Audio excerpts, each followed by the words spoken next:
नमस्कार मित्रों, मैं संजय श्रीवास्तव आज की वीडियो में आपका स्वागत करता हूं। आज भारतीय राष्ट्रीय आंदोलन और उससे जुड़े नेताओं से संबंधित कुछ बातें होंगी और कुछ रोचक तथ्यों पर आपका ध्यानाकर्षण करेंगे।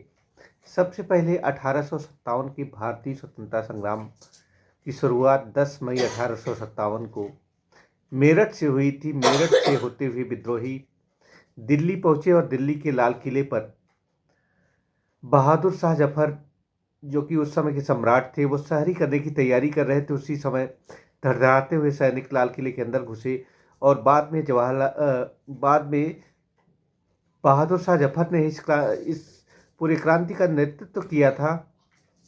और बहादुर शाह जफर के द्वारा इस क्रांति का नेतृत्व किए जाने के बाद ये आंदोलन देश के दूसरे हिस्सों में फैल गया था। खासकर उत्तरी भारत में ये आंदोलन विशेष रूप से फैला था।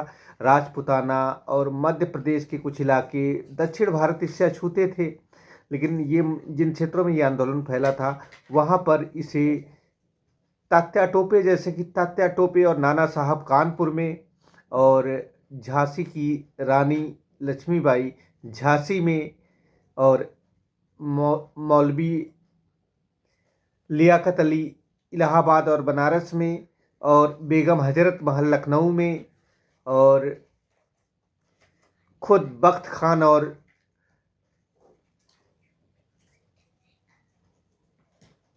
दिल्ली के बादशाह दिल्ली में, और इसके अतिरिक्त जो है आरा में जगदीश सिंह, और इसी तरह से दूसरे जगहों पर, तमाम जगहों पर 1857 की विद्रोह का क्षेत्रीय नेताओं ने नेतृत्व किया और अपनी अदम्य साहस, वीरता और रणनीति से अंग्रेजों को नाको चने चबवा दिए थे। अंग्रेजों ने जून 1858 तक झांसी पर भी अधिकार कर लिया था। उसके बाद दिल्ली और दूसरे शहरों पर अधिकार वापस कर लिया गया और उसके बाद फिर 1858 का भारत शासन अधिनियम लाया गया। भारत शासन अधिनियम में सबसे पहले महत्वपूर्ण व्यवस्था ये की गई कि अब भारत का शासन ईस्ट इंडिया कंपनी के द्वारा संचालित न होकर ब्रिटिश क्राउन के द्वारा संचालित था। और ब्रिटिश क्राउन के द्वारा संचालित इस शासन में अब एक व्यवस्था ये की गई थी कि भारत का शासन अब महारानी ने अपने हाथों में स्वयं ले लिया था और उसने अपने एक प्रतिनिधि की व्यवस्था कर दी थी भारत का शासन करने के लिए, जिसको वायसराय नाम दिया गया था। और एक भारत सचिव की भी नियुक्ति की गई थी। भारत सचिव को वायसराय जवाब देता था और भारत सचिव ब्रिटिश की संसद के प्रति उत्तरदायी था। और इस प्रकार से देखा जाए तो वायसराय की एक कार्यकारी परिषद होती थी और कार्यकारी परिषद में कई सदस्य होते थे। 3 सदस्य होते थे और कार्यकारी परिषद में बाद में इसका विस्तार किया गया था। जैसे 1833 के एक्ट में इसका विस्तार किया गया था, बाद में और भी कई बार विस्तार किया गया था। लेकिन 1858 के एक्ट के बाद 1861 में कैबिनेट प्रणाली लाई गई और पोर्टफोलियो प्रणाली, और हर विभाग का एक प्रमुख होता था जिसको कैबिनेट के सेक्रेटरी के नाम से जाना जाता था, उस विभाग के सेक्रेटरी के नाम से जाना जाता था। बाद में 1861 के सुधार के बाद 1893 का सुधार आया। लेकिन उससे पहले चर्चा कर लेते हैं भारतीय स्वतंत्रता संग्राम के नायकों पर। तात्या टोपे अद्भुत वीरता के स्वामी थे। उनका आकर्षक व्यक्तित्व था। उनकी छापामार लड़ाई की पद्धति से अंग्रेज हमेशा आतंकित रहते थे। बाद में जापान जब लड़ाई 1857 का भारतीय स्वतंत्रता संग्राम अवसान की तरफ था तो वो नेपाल के जंगलों में चले गए और वहीं पर जो है नाना साहब नेपाल के जंगलों में चले गए और वहीं पर वो कहाँ चले गए इसके बारे में कुछ जानकारी नहीं मिली। और तात्या टोपे को धोखे से जो है उनके एक मित्र ने पकड़वा दिया था। तो इस प्रकार तात्या टोपे और नाना साहब का अवसान हुआ। और झांसी की रानी लक्ष्मीबाई को तो अंग्रेजों से लड़ते हुए युद्ध में वीरगति को प्राप्त हुई थी। बेगम हजरत महल के अवध का भी अंत हो गया था और उसके बाद जो है दूसरे जगहों पर भी विद्रोह को कुचल दिया गया था। लेकिन इन सब नायकों के बाद जो है भारतीय स्वतंत्रता संग्राम में दादा भाई नौरोजी का महत्वपूर्ण योगदान रहा है। Dadabhai Naoroji the grand old man of India के नाम से जाने जाते रहे हैं और उन्होंने जो है शिक्षा के क्षेत्र में भी काम किया, समाज सुधार के क्षेत्र में भी काम किया। ब्रिटेन के हाउस ऑफ कॉमन्स के लिए निर्वाचित होने वाले वो पहले भारतीय थे, और वो अनुदारवादी दल से वहाँ पर निर्वाचित हुए थे। और उसके बाद जो है वो 1893 में, 1906 में और 1886 में 3 दफ़ा भारतीय राष्ट्रीय कांग्रेस के अध्यक्ष रहे थे। और जो है दूसरे प्रमुख व्यक्तित्व थे सुरेंद्रनाथ बनर्जी जी, ने भारतीय राष्ट्रीय कांग्रेस की की स्थापना में महत्वपूर्ण योगदान रहा था। और सुरेंद्रनाथ बनर्जी ने भारतीय राष्ट्रीय कांग्रेस की स्थापना से पूर्व इंडियन एसोसिएशन नाम की जो संस्था बनाई गई थी, उसमें भी उसमें उनका योगदान था। इंडियन एसोसिएशन नाम की जो संस्था थी, वो इस इंडियन एसोसिएशन की स्थापना में आनंद मोहन बोस, सुरेंद्रनाथ बनर्जी और पी आनंद चार्लू का महत्वपूर्ण योगदान था।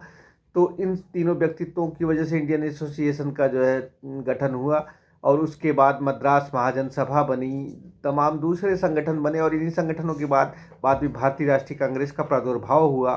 भारतीय राष्ट्रीय कांग्रेस के प्रथम अध्यक्ष व्योमेश बनर्जी थे। इसका पहला सम्मेलन बम्बई में कराया गया था, और इसमें कुल 72 प्रतिनिधियों ने हिस्सा लिया था।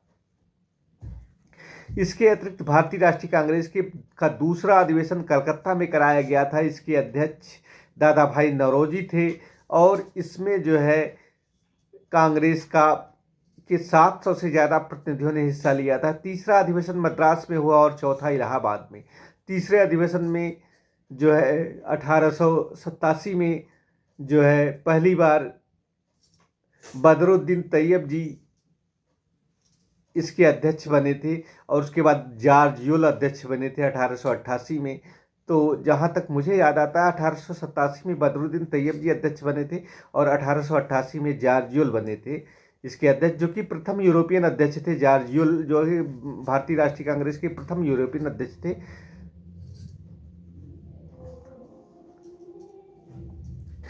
और उसके बाद ये देखा जाए तो दूसरे अध्यक्ष बनते रहे। सबसे अधिक कांग्रेस की अध्यक्षता अगर किसी ने की है तो वो किस व्यक्तित्व ने की है? आपके मन में ये प्रश्न कौत्ता होगा। तो कांग्रेस की सबसे अधिक बार अध्यक्षता किसने की है? कांग्रेस की अध्यक्षता 3 बार दादा भाई नौरोजी ने की है, और सुभाष चंद्र बोस भी 2 बार इसके अध्यक्ष रहे हैं। महात्मा गांधी 1 बार बेलगाम अधिवेशन में इसके अध्यक्ष रहे हैं। हरिपुरा और त्रिपुरी में सुभाष चंद्र बोस अध्यक्ष रहे हैं। लखनऊ अधिवेशन में अंबिका चरण मजूमदार 1916 में अध्यक्ष रहे हैं। और जो है सूरत अधिवेशन में रास बिहारी घोष अध्यक्ष रहे थे, जब कांग्रेस का विभाजन हो गया था। और 1907 के सूरत अधिवेशन में ही कांग्रेस का विभाजन हुआ था। कांग्रेस 2 गुटों में बट गई थी, नरम दल और गरम दल। और नरम दल का नेतृत्व जो था वो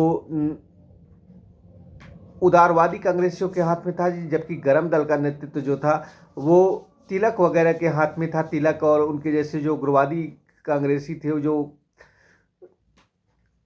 उदारपंथ की विचारधारा से मेल नहीं खाते थे। और तिलक वगैरह को 1907 के कांग्रेस अधिवेशन में कांग्रेस से निष्कासित कर दिया गया था। कांग्रेस के दोनों धड़ों का पुनर्मिलन 1916 में हुआ, जब मुस्लिम लीग और कांग्रेस का भी एक साथ में लखनऊ में ही सम्मेलन आयोजित किया गया था। लेकिन कांग्रेस के नेताओं में तिलक के बारे में बात कर लेते हैं। तिलक महाराष्ट्र के बड़े नेता थे। तिलक ने मराठा नामक पत्र अंग्रेजी में और केसरी नामक पत्र मराठी में शुरू किया था। 1893 ईस्वी में शिवाजी उत्सव और 1895 में गणपत उत्सव मना करके उन्होंने राष्ट्र प्रेम की ज्वाला जगाई थी। और इसके अलावा उन्होंने सबसे पहले पत्रकार के रूप में जेल जाने वाले भारतीय राष्ट्रवादी के रूप में तिलक का ही नाम लिया जा सकता है। तिलक को 6 वर्ष के कठोर कारावास की सज़ा सुनाई गई थी। इस कठोर कारावास की सज़ा के बाद जो है वो जब निकल करके भारत बाहर आए थे, जेल से बाहर आए थे, तो जो है उनका रूपांतरण हो गया था। और उसके इस तरह से तिलक का भारतीय स्वतंत्रता संग्राम में विशेष योगदान था। 1 अगस्त 1920 को जिस दिन असहयोग आंदोलन शुरू होने वाला था, उसी दिन तिलक की मृत्यु हो गई थी। और तिलक स्वराज फंड में जो है महिलाओं ने अपने गहने दान कर दिए थे। करोड़ों रुपए का दान मिला था और तिलक स्वराज फंड की स्थापना की गई थी। असहयोग आंदोलन में का के सूत्रधार थे, उसके उसकी रूपरेखा तैयार की थी, लेकिन उसके परिणामों को देखने के लिए तिलक जिंदा नहीं थे। दूसरे राष्ट्रवादी नेताओं के रूप में अरबिंदो घोष का नाम लिया जा सकता है। न्यू लैम्प्स फॉर ओल्ड लिख कर नामक लेखों की श्रृंखला उन्होंने प्रकाशित की थी। उन्होंने जो है वंदे मातरम जैसे पत्रिकाओं का प्रकाशन किया था। इसके अतिरिक्त जो है अरबिंदो घोष एक महान राष्ट्रवादी थे, वो उग्र राष्ट्रवाद के पोषक थे। और अरबिंदो घोष ने जो है, जैसा कि मैंने बताया, old lamps new lamps for old नामक लेखों की श्रृंखला प्रकाशित की थी।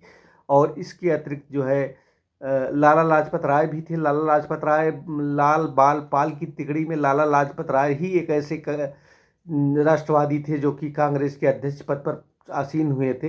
न तो बिपिन चंद्र पाल और न ही बाल गंगाधर तिलक कभी कांग्रेस के अध्यक्ष बन पाए, लेकिन लाला लाजपत राय तीनों की तिकड़ी में एक ऐसे राष्ट्रवादी थे जो कि कांग्रेस के अध्यक्ष पद पर आसीन हुए।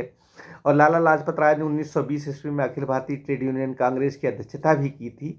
तो लाला लाजपत राय बाद में दयानंद एकलव्य वैदिक स्कूलों की जो श्रृंखला स्थापित हुई थी उसके संस्थापक के रूप में भी जाने जाते हैं। तो स्वामी श्रद्धानंद ने हरिकुल गुरुकुल कांगड़ी नामक स्कूलों की श्रृंखला शुरू की थी। और लाला लाजपत राय और लाला मुंशी राम ने जो है डीएवी कॉलेजों की स्थापना में महत्वपूर्ण योगदान दिया था। बाद में वो जो है संभवतः निर्वासित कर दिए गए थे। और इसके अतिरिक्त जो है सुभाष चंद्र बोस, जिन्होंने कि आईसीएस की परीक्षा में चौथा स्थान प्राप्त किया था और कलेक्टर की बनकर के वो आराम की ज़िंदगी गुजार सकते थे, लेकिन इसके बावजूद उन्होंने इसको स्वीकार नहीं किया और राष्ट्रवाद की धारा में उतर आए और उन्होंने अपना संपूर्ण जीवन राष्ट्र को समर्पित कर दिया था। वो 2 बार कांग्रेस के अध्यक्ष बने, जैसा कि मैंने पहले भी बताया था। हरिपुरा में और त्रिपुरी अधिवेशन में उन्होंने पट्टाभ सीतारमैया को हराया था और पट्टाभ सीतारमैया की हार पर गांधी जी ने कहा था, पट्टाभ की हार मेरी हार है। बाद में उन्होंने कांग्रेस से त्यागपत्र दे दिया था गांधी जी के रुख को देखते हुए। और उनके त्यागपत्र के बाद डॉक्टर राजेंद्र प्रसाद को कांग्रेस का अध्यक्ष बनाया गया था। डॉक्टर राजेंद्र प्रसाद सुभाष चंद्र बोस के त्यागपत्र के बाद कांग्रेस के अध्यक्ष बने थे। और कांग्रेस के अध्यक्ष सुभाष चंद्र बोस 2 बार रहे थे। एक बार वो कार्यकाल पूर्ण किए थे और दूसरी बार उन्होंने त्यागपत्र दे दिया था। इसके अतिरिक्त जवाहरलाल नेहरू, वो 6 बार कांग्रेस के अध्यक्ष रहे थे। और जवाहरलाल नेहरू ने, सुभाष चंद्र बोस ने एक राष्ट्रीय योजना समिति का गठन किया था जब वो कांग्रेस के अध्यक्ष थे, और जवाहरलाल नेहरू को उसका जो है अध्यक्ष बनाया था। इसके अतिरिक्त राष्ट्रवादी नेताओं में गोपाल कृष्ण गोखले का नाम भी कोई अनजाना नहीं है। गोपाल कृष्ण गोखले महात्मा गांधी के राजनीतिक गुरु थे और महान उदारवादी नेता थे। वो सर्वेंट्स ऑफ इंडिया सोसाइटी के संस्थापक थे। उन्होंने सर्वेंट्स ऑफ इंडिया सोसाइटी की स्थापना की थी और ये उन सिविल सेवकों का समूह था जो कि राष्ट्रवादी गतिविधियों में अपना योगदान देना चाहते थे। सर्वेंट्स ऑफ इंडिया सोसाइटी, ये कुछ राष्ट्रवादी नेता थे जिन्होंने भारत के स्वतंत्रता संग्राम में अपना महत्वपूर्ण योगदान दिया था। उनके बारे में अल्प सूचनाएं दी गई हैं, थोड़ी थोड़ी सूचनाएं दी गई हैं। अगले वीडियो में और